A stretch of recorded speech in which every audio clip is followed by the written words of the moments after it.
Good morning বন্ধুরা, আশা করি সবাই খুব ভালো আছো, সুস্থ আছো। আমিও খুব ভালো আছি। আজ শনিবারে আজকে এখন বাজে 7:40।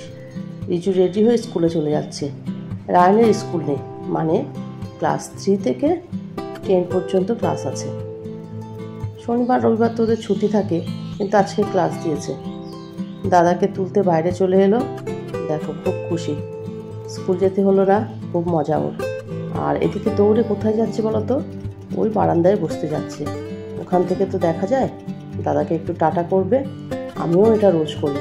ওরা যতক্ষণ এই দিক থেকে ঘুরে রাস্তায় ওঠে, আমি ততক্ষণে এইদিকে চলে আসি।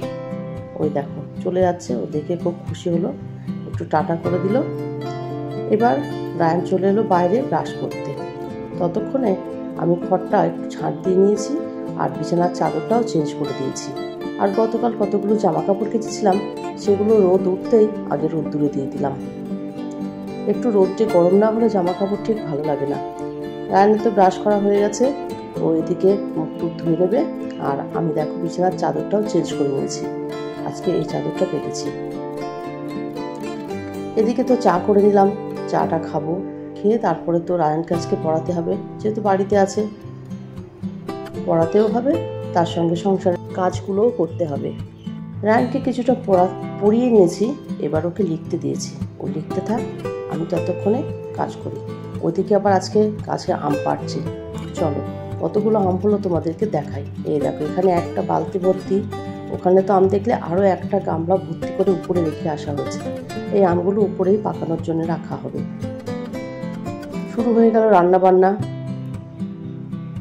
দেখো, ডাল সেদ্ধ বসিয়েছি, আর ভাত তো ফুটেই গেছে। আর এদিকে আছে মাছ, আর মাছের ডিম নিয়ে আসা হয়েছে। এগুলো এখন নুন হলুদ মাখিয়ে রাখবো। আর তার সঙ্গে কি রান্না হচ্ছে চলো দেখাই। বেগুন আলু কেটে নিয়েছি, কাঁচা লঙ্কা কাটা আছে। আর যেহেতু ছোট মাছ, তাই রিজু রায়ান খাবে না, ওদের জন্য একটু ডিমের কষাই করব। চলো, আমি রান্না বান্নাগুলো করতে থাকি, আর তোমরা একটু দেখতে থাকো।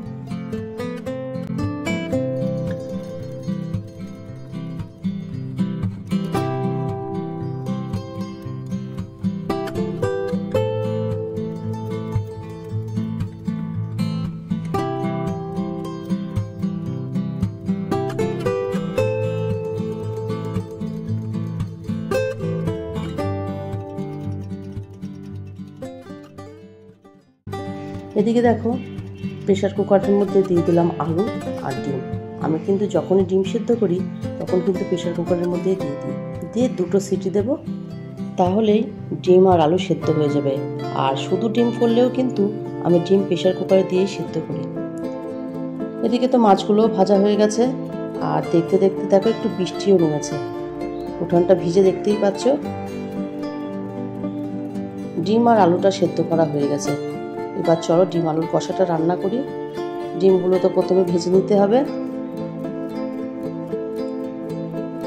ডিমগুলো ভেজে তুলে নেব।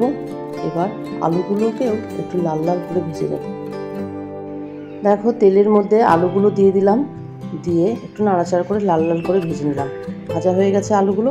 এবার আলুগুলো তুলে নিলাম। ওই তেলের মধ্যে আর একটু তেল দিয়ে দিলাম গোটা গরম মশলা ফোড়ন, জিরে তেজপাতা দারচিনি এলাচ লবঙ্গ, আর দিয়ে দিলাম 5 শুকনো লঙ্কা। তার সঙ্গে দিলাম পেঁয়াজ আদা রসুন বাটা। এরপর মশলাটা একটু কষিয়ে নিয়ে, মানে পেঁয়াজের কাঁচা গন্ধ যখন চলে যাবে, তখন তার মধ্যে দিয়ে দিলাম ধনে গুঁড়ো জিরে গুঁড়ো লঙ্কা গুঁড়ো হলুদ গুঁড়ো দিয়ে এই মশলাটাও একটু জল দিয়ে কষিয়ে নেব। কাশ্মীরি মির্চ দিয়েছিলাম, শুকনো লঙ্কার গুঁড়ো দিইনি। এবার দেওয়ার পরে ফেটিয়ে রাখা টক দই দিলাম, দিয়ে আবারও একটু নাড়াচাড়া করলাম। করে এর মধ্যে পরিমাণ মতন চিনি দেব। যেহেতু টক দই দিয়েছি, তাই ব্যালেন্সটা রাখার জন্য অল্প একটু চিনি দেব। দেখো কালারটা কত সুন্দর হয়েছে, পুরো কষানো হয়ে গেছে। এবার এর মধ্যে আগে থেকে ভেজে রাখা ডিম আর আলুটা দিয়ে কিছুক্ষণ নাড়াচাড়া করব। যেহেতু আলুটা সেদ্ধ করাই আছে, তাই বেশিক্ষণ কষানোর দরকার নেই। অল্প একটু নাড়াচাড়া করেই দিয়ে দেব গরম জল। গরম জলটা দিয়ে এবারে একটু নাড়াচাড়া করে ঢাকা চাপা দিয়ে কিছুক্ষণ রেখে দেব। দেখো, একদম সুন্দর মাখো মাখো হয়ে এসেছে। এবার এর মধ্যে দিয়ে দেব কাসুরি মেথি। এটা দিয়ে একটু নাড়াচাড়া করে ঢাকা চাপা দেবো, তাহলে রেডি হয়ে যাবে ডিমের কষা, মানে ডিম আলুর কষা। আর এদিকে দেখো, সেই পাখিগুলো আজকে সকালে আসতে পারিনি, এখন চলে এসেছি, রান্নাঘর থেকেই দেখাচ্ছি। বিস্কুট দিলাম, খাচ্ছে, কিন্তু দেখলাম একটা পাখির পায়ে কি একটা হয়েছে, মানে পায়ে মনে হয় লেগেছে কি ঠিক মতন হাঁটতে পারছে না, দেখে খুব খারাপই লাগলো। এদেরকে যদি আমি না খেতে দিই না, এরা আমার রান্নাঘরের জানালায় এসে বসে থাকে। আর এদিকে তো মাছের ডিমটাও একটু ভেজে নিচ্ছি। মাছের ডিমটা আজকে এইভাবে ভাজবো, ভেজে বেগুন আলু দিয়ে রান্না করব। মাছের ডিমটাও আমার ভাজা হয়ে গেছে, একদম লাল লাল করে ভেজে এবার কেটে নেব, কেটে পিস করে নেব, নিয়ে ঝোলের মধ্যে দিয়ে দেব। তোমরা কে কে এরকম মাছের ডিমের বড়া দিয়ে ঝোল করো আমাকে অবশ্যই জানিও। এই দেখো, এদিকে বেগুন আলুর ঝোল হচ্ছে, তার মধ্যে দিয়ে দেবো, দিয়ে কিছুক্ষণ চাপা দিয়ে রাখবো। আর সঙ্গে কয়েকটা মাছও দিয়ে দিলাম, দিয়ে এবার ওটা চাপা দেবো। চলো, রান্না বান্না তো শেষ হয়ে গেল।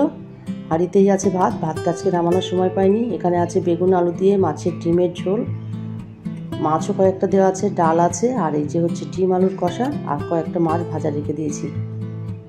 বিকালবেলা বসে আছে একটু। রায়ান তো খুব চিৎকার করছে, বুঝতে পারলাম না কি হচ্ছে, ও আসছে। চলো তোমাদেরকে দেখাচ্ছি কেন রায়ান আমার কাছে আসছে। আমাদের পুকুরের ওখানে এই ফুল গাছ হয়েছে, চিনতে পারছো? দেখো তো কি ফুল গাছ, হ্যাঁ কদম ফুল। অনেক বছর পরে এইভাবে হাতে নিলাম আর এত কাছ থেকে দেখছি। রায়ানও তো এই বছর প্রথমই দেখছে। সেই ছোটবেলার কথা মনে পড়ে যাচ্ছে, বসে বসে খেলা করতাম নিয়ে, যখন সন্ধ্যা হতো গন্ধ আসতো। আমাদের বাড়ির সামনে একটু দূরেই একটা কদম ফুল গাছ ছিল, ভীষণ বড়, খুব সুন্দর গন্ধ আসতো। এবছর প্রথম আমি হাতে করে দেখলাম, মানে কয়েক বছর পর আমি নিলাম কদম ফুলটা। তো নিয়ে সেই আগের ছোটবেলার কথা মনে পড়ে গেল, তাই এখানে বসে বসে দেখো ছাড়াতে শুরু করলাম। এই কদম ফুল ছাড়াতে আমার ভীষণ ভালো লাগে। রায়ানকে বললাম, দাঁড়া দেখ, এর মধ্যে একটা বল আছে, খেলতে পারবি। ও ভীষণ আগ্রহ নিয়ে দেখতে শুরু করলো যে কি এমন বল আছে। এইসব ছোট ছোট স্মৃতিগুলো এখনো মনের জায়গা করে আছে। এবারে তো চলে এলাম, একটু আমের শরবত করব। আমের সিজনে আম দিয়ে কিছু করব না তা কিন্তু হয় না। আর এই আমের রেসিপিটা তোমরা আমার শর্ট ভিডিওতে গিয়ে দেখে নিতে পারবে। রাত হয়ে গেছে, রাত্রেবেলা সেই রুটি আর ডিম আলুর কষা দিয়েই ডিনারটা হবে। রিজু এখানে খেতে বসেছে, এবার আমিও খাবো। খাওয়ার পরে একটু দই বসাবো। এখন বাজে প্রায় 10:30। আজ আর ভিডিওটা বড় করলাম না, আজ তাহলে এই পর্যন্ত। আমার ভিডিওটা যদি তোমাদের ভালো লেগে থাকে, please like, comment, share and subscribe করে আমার পাশে থাকো। নতুন নতুন ভিডিও দেওয়ার জন্য আমাকে উৎসাহিত করো। সবাই খুব ভালো থেকো, সুস্থ থেকো। দেখা হবে অন্য কোনো ভিডিও নিয়ে। Good night.